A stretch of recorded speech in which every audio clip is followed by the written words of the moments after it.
السلام علیکم ورحمۃ اللہ وبرکاتہ نحمده ونصلي ونسلم على رسوله الكريم وعلى آله واصحابه اجمعین اما بعد فاعوذ باللہ من الشیطان الرجیم بسم اللہ الرحمن الرحیم ولا تحسبن اللہ غافلا عما يعمل الظالمون صدق اللہ مولانا العظیم۔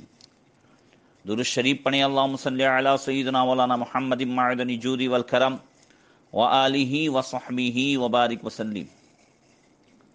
محترم سامعین، کافی عرصے کے وقفے کے بعد آپ کا یہ خادم محمد اشرف رضوی جامعہ مدینۃ العلوم رتن پور کھیڑا سے آپ کی بارگاہ میں حاضر ہے۔ آپ تمام حضرات نے اس فقیر کے لیے دعائیں کی، اللہ نے طبیعت بحال فرمائی۔ اللہ تبارک و تعالی آپ سب کو اس کا اجر عظیم عطا فرمائے، نور بصارت و نور بصیرت سے اللہ تبارک و تعالی مالا مال فرمائے۔ جو سلسلہ ہمارا جاری تھا کربلا کے بعد کے واقعات اور حالات، اس کو میں انشاءاللہ چند ہی دنوں میں ختم کرنے کی کوشش کروں گا، اور پھر جلد ہی درس حدیث اور تفسیر کا ہمارا سلسلہ اثر نو جاری ہو جائے، انشاءاللہ اس کی کوشش رہے گی۔ محترم سامعین، آپ کو اگر یاد ہو تو یزید کی موت کے بعد پورے دنیا اسلام کے کچھ حالات میں نے بیان پیش کیے تھے۔ اس میں حجاز، بصرہ اور ادھر کوفہ میں بھی، مصر میں حضرت عبداللہ ابن زبیر رضی اللہ تعالی عنہ کی خلافت لوگوں نے تسلیم کر لی تھی، اور جگہ جگہ آپ نے اپنے گورنر مقرر فرمائے تھے۔ ادھر دمشق میں یعنی سیریا میں حالات بگڑے ہوئے تھے، اور یزید کی موت کے بعد معاویہ بن یزید، یہ تقریباً 40 دن لوگوں نے ان کو خلافت پر متمکن کیا، اور وہ پھر ان کا انتقال ہوا۔ اس کے بعد حالات بڑے ہی خراب تھے۔ سیریا میں ایک جگہ ہے جابیہ۔ اگر سیریا کی جنگ کے واقعات و حالات آپ نے سنے پڑے ہوں گے تو امین الامت حضرت ابو عبیدہ بن جراح رضی اللہ تعالیٰ عنہ کا اکثر وہاں پہ پڑاؤ رہتا تھا۔ میری بھی کافی تقریریں ہیں اس تعلق سے، 15 تقریریں ہیں سیریا کی جنگ کے تعلق سے۔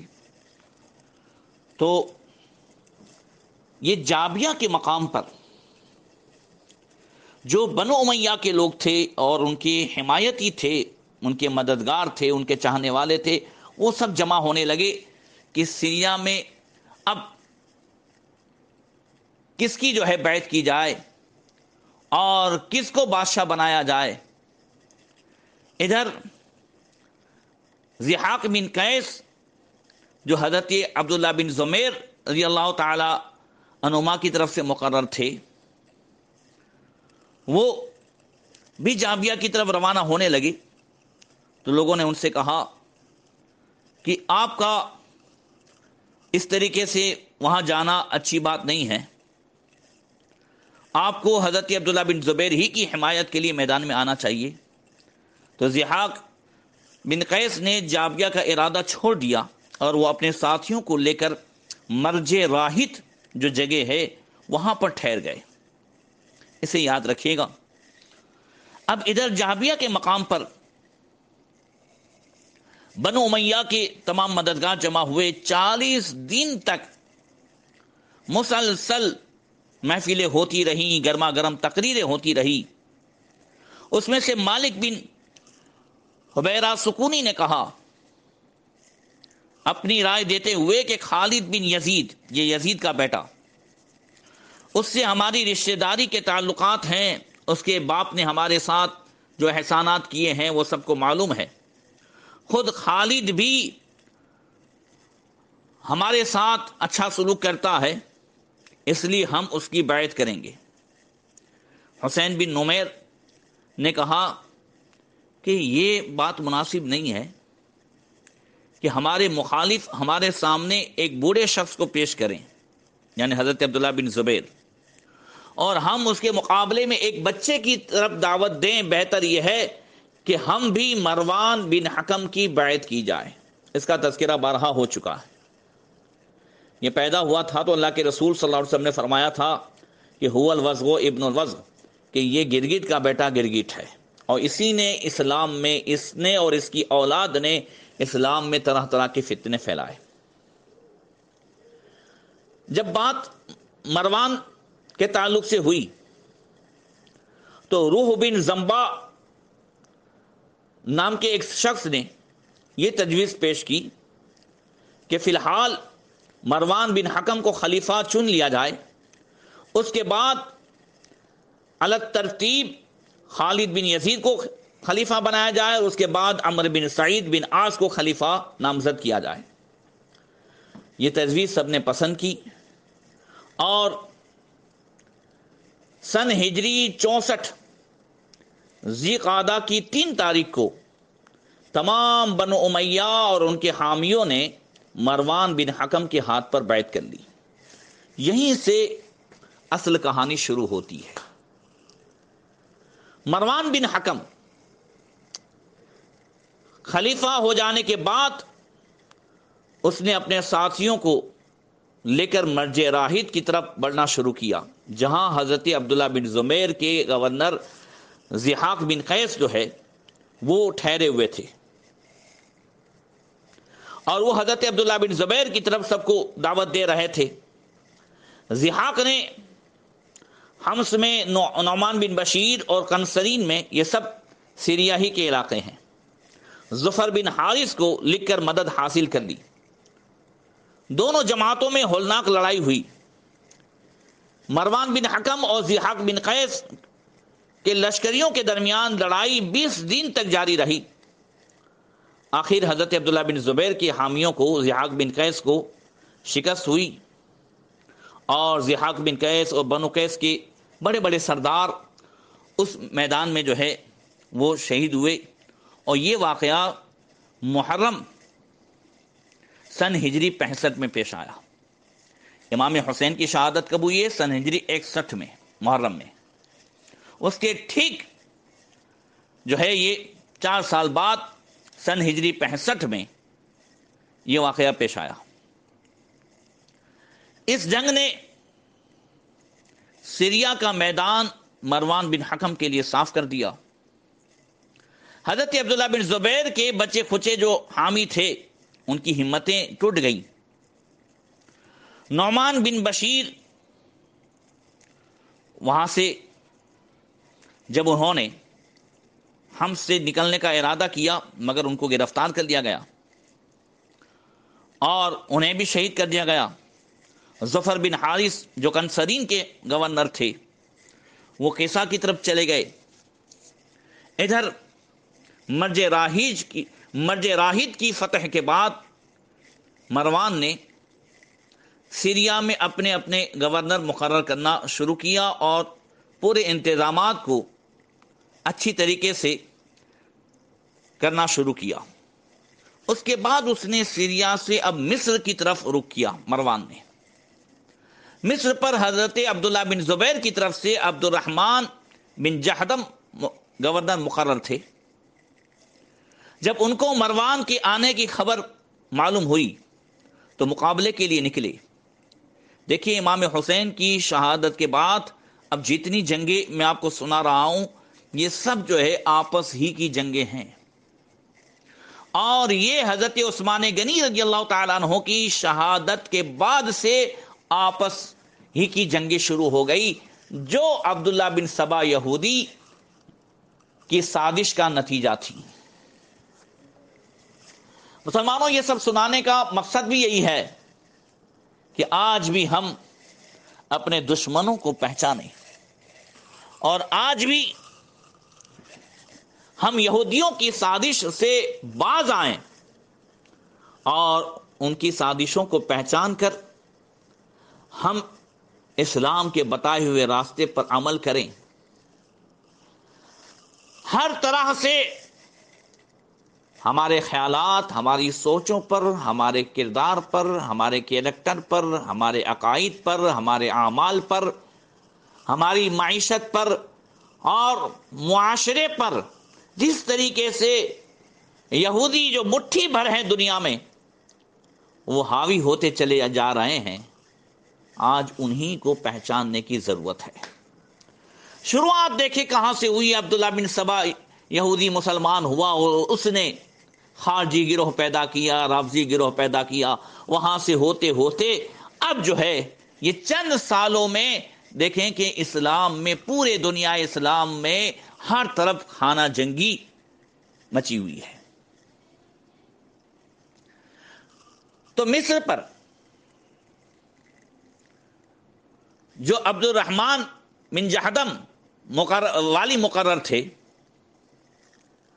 ادھر مروان بن حکم نے عمر بن سعید کو کچھ فوج دے کر دوسری طرف سے مصر میں داخل کرا دیا۔ عبداللہ بن جہدم نے مقابلہ فضول سمجھ کر ہتھیار ڈال دیے اور مصر میں لڑائی نہیں ہوئی، وہ مروان کا قبضہ ہو گیا۔ مگر مروان جو ہے یہ سن ہجری 64 میں ذی قعدہ مہینے میں جو پورے سیریا کا والی مقرر ہوا تھا اور مصر پہ بھی اس نے قبضہ کیا، اس کی زندگی نے ساتھ نہیں دیا اور سن ہجری 65 کے رمضان المبارک میں اچانک ہی اس کا انتقال ہو گیا۔ اور انتقال سے پہلے مروان نے، جو ابھی آپ نے سنا کہ مروان کو جو مقرر کیا گیا تھا، اس کے ہاتھ پر لوگوں نے بیعت کی تھی، تو اس میں شرط یہ تھی کہ مروان کے بعد یزید کا بیٹا خالد اور اس کے بعد عمر بن سعید، یہ جو ہے سب مقرر ہوں گے۔ مگر مروان نے ان دونوں کو سائیڈ میں کر کے اپنے دونوں بیٹے عبد الملک اور عبد العزیز کو یکے بعد دیگر ولی عہد مقرر کر دیا، اور لوگوں کی نظروں سے گرانے کے لیے اس نے خالد کی ماں یعنی یزید کی بیوی سے نکاح بھی کر لیا تھا۔ اور یہ بھی تاریخ میں ملتا ہے کہ خالد بن یزید کو ولی عہدی سے جدا کر کے ایک دن بھرے دربار میں مروان نے اس کی توہین کی تھی۔ خالد نے اس کا ذکر اپنی ماں سے کیا اور وہ یزید کی بیوی اور خالد کی ماں نے مروان کو سوتے ہوئے ہی گلا گھونٹ کر مار دیا۔ یعنی مروان کی موت جو ہے ایک عورت کے ہاتھ سے ہوئی جس سے اس نے آخر عمر میں نکاح کیا تھا۔ بہرکیف مروان کے بعد اب عبد الملک بن مروان یہ سیریا اور مصر ان سب کا حاکم مقرر ہوا سن ہجری 65 میں، اور اس کی حکومت رہی ہے سن ہجری 65 سے 86 تک، اور اس نے ایک سے ایک کام کیے۔ اور حضرت عبداللہ بن زبیر جو مقرر ہوئے سن ہجری 64 سے لے کر کے 73 تک، ان دونوں کے تعلق سے آپ کو کچھ قسطوں میں سننا ہے۔ پہلے عبد الملک بن مروان کے تعلق سے سن لیجئے۔ یہ سن ہجری 26 میں حضرت عثمان غنی رضی اللہ تعالیٰ عنہ کے زمانے خلافت میں مدینہ منورہ میں پیدا ہوا۔ عبد الملک کی پرورش مدینہ منورہ ہی میں ہوئی، اور اس کو فضلاء مدینہ اور علماء مدینہ سے صحبت حاصل کرنے کے بہت موقع ملے، اس نے خوب فائدہ اٹھایا، اور اپنے زمانے کے بڑے بڑے علماء مدینہ سے فائدہ اٹھانے کے ساتھ ساتھ اس کا شمار بھی ان میں ہونے لگا۔ امام شعبی کہتے ہیں، پہلے میں بتا دوں عبد الملک بن مروان بڑا عالم، فاضل، سب کچھ تھا، امام شعبی کہتے ہیں کہ میں نے جس کسی سے بھی گفتگو کی اپنے آپ کو اس سے برتر پایا سوائے عبد الملک کے کہ اس سے جب کسی حدیث یا شعر پر گفتگو کی تو اس نے میری معلومات میں اضافہ کیا۔ ابو زیاد عبد الملک کے تعلق سے وہ کہتے ہیں کہ اس زمانے میں فقہائے مدینہ 4 شخص شمار ہوتے تھے: حضرت سعید ابن مسیب، حضرت عروہ بن زبیر، قبیصہ بن ذؤیب اور عبد الملک بن مروان۔ عبد الملک بن مروان علم و فضل کے ساتھ ساتھ فہم و تدبر اور شجاعت کی دولت سے بھی مالا مال تھا۔ جس زمانے میں اس کے سر پر یہ بادشاہت کا تاج رکھا گیا، عالم اسلامی میں سخت اضطراب پھیلا ہوا تھا۔ اب دیکھیں کہ حکومت کی جو لالچ ہے، اس نے عبد الملک بن مروان جیسے عالم فاضل کو کس طریقے سے اپنے اندر جھکڑ لیا اور کس طریقے سے کتنے گناہوں کا وہ مرتکب ہوا۔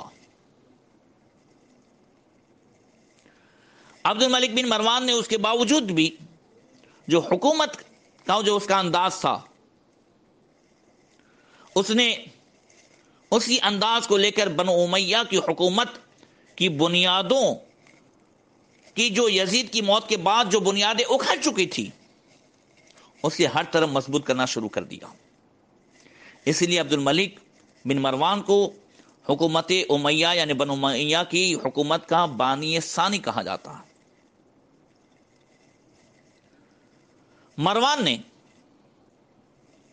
اپنی موت سے پہلے عبید اللہ بن زیاد کو جزیرے پر لشکر کشی اور قرقیسہ میں ظفر بن حارث کے مقابلے کے لیے بھیجا تھا اور اسے ہدایت کی تھی کہ یہاں سے فارغ ہو کر عراق کی طرف بڑھے۔ مروان نے عبید اللہ بن زیاد سے یہ بھی وعدہ کیا تھا کہ جس قدر وہ علاقہ فتح کرے گا ان علاقوں میں اسی کی حکومت ہوگی۔ عبید اللہ بن زیاد ابھی جزیرے ہی میں تھا کہ مروان کی موت کی خبر پہنچی۔ اسی کے ساتھ اسے عبد الملک کا فرمان ملا کہ اسے مروان نے جس کام پر متعین کیا تھا اسے جاری رکھے۔ چنانچہ عبید اللہ بن زیاد جزیرے قرقیسہ کی ان تمام مہمات سے فارغ ہو کر عراق کی طرف بڑھا۔ عین اور زہ میں اس کا مقابلہ گروہ توابین سے ہوا۔ یہ توابین کون ہیں، کیا تھے، اور ان کا حضرت امام حسین کی شہادت سے کیا تعلق ہے، انشاءاللہ تعالی آئندہ کل بیان کیا جائے گا۔ اللہ تبارک و تعالی ہم سب کو صراط